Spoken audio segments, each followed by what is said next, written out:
नमस्कार. आज दुपारी आपण मांडवगण फराटा येथील रात्रीचा हा खेळ चाले ह्या विषयावरती आपण या रातोरात पडलेल्या प्रशासनाला कोणतीही कल्पना न देता कोणताही लेखी अर्ज न करता रातोरात टपरी संबंधित कोणी व्यक्तीने मांडलेली आहे.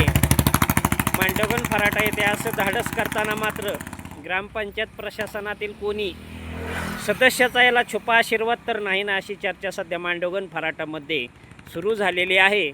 याचं कारणही तसंच आहे की मांडवगण फराटा ग्रामपंचायतकडे अनेक जणांचे 2010 नंतरचे अर्ज आहेत जागा मिळावी म्हणून व्यवसायासाठी, आणि त्यानंतर 200-300 या ठिकाणच्या ज्या गाळ्या टपरे पाडलेल्या आहेत त्यापैकी तर कोणी टाकू शकत नाही. मग हा धाडस करणारा कोणी आहे हा अद्याप कोणालाही माहिती नाही. त्याबद्दल सामाजिक कार्यकर्ते हिरालाल भोसले यांची प्रतिक्रिया आपण घेत आहोत. नमस्कार. मी वंचित भाषेपारधी समाजातील सामाजिक कार्यकर्ता हिरालाल भोसले बोलतो. सांगायचं विशेष म्हणजे रात्रीचं हा खेळ चाले, म्हणजे काल रात्रीला ही टपरी घेऊन पडली, परंतु याच्याकडे प्रशासनाचा डोळे झाकपणा होतोय. सांगायचा उद्देश असा आहे की 2010 साली आमच्यासारख्या असंख्य तरुणांनी ग्रामपंचायतीची टपरी मिळावी म्हणून आम्ही अर्ज केले होते. त्याच्या अगोदरही आम्ही माशाचे धंदे करत होतो, रस्त्याला बसत होतो. त्यांच्या टपऱ्या पाडल्यानंतर त्या गाळेधारकांना आजही पुन्हा गाळा मिळाला नाही.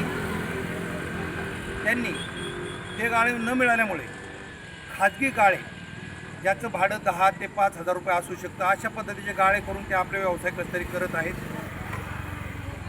सांगायचं विषय असं की ही टपरी रात्रीला येऊन पडली, मग यामागं कोणता ग्रामपंचायत सदस्य आहे की सरपंच आहे, नेमकं कोण आहे की फक्त त्यांच्या आदेशानेच हा रात्रीचा हा खेळ चाले?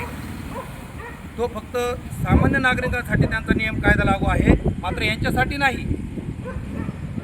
भरपूर विषय आहेत सांगण्यासारखे की ग्रामपंचायतच्या नाकावर टिचून हा रात्रीच खेळ चालतो. त्याकडे डोळे झाकपणा होतो, प्रशासन त्याकडे डोळे झाकपणा करते, कोणी उत्तर उरवडीचे देते. आजही आम्ही फोन करून विचारला असतं ग्रामसेवकाला विचारलं की बाबा हे काय चाललं आहे, तर तो म्हणाला आम्हाला याच्याविषयी काही कल्पना नाही. म्हणून मला असं म्हणायचं आहे की जर असं कोणाच्या आशीर्वादाने जर हा खेळ चालू असेल तर का उद्या माझ्या फासेपारधी समाज बांधवांचे, भिल्ल बांधवांचे माशाचे गाळे टपरे इथं पडू नयेत असं मला वाटतं. प्रशासनाने किंवा ह्या महाभागाने ग्रामपंचायत प्रशासनाला किंवा PWDला काही पाठपुरावा केला आहे का? केला असेल तर ठीक आहे, नसेल केला तर ग्रामपंचायतीने का कारवाई करू नये, ही टपरी का जप्त करू नये? एवढंच मला म्हणायचं आहे. भेदभावाची भूमिका ग्रामपंचायतीने करू नये ही विनंती.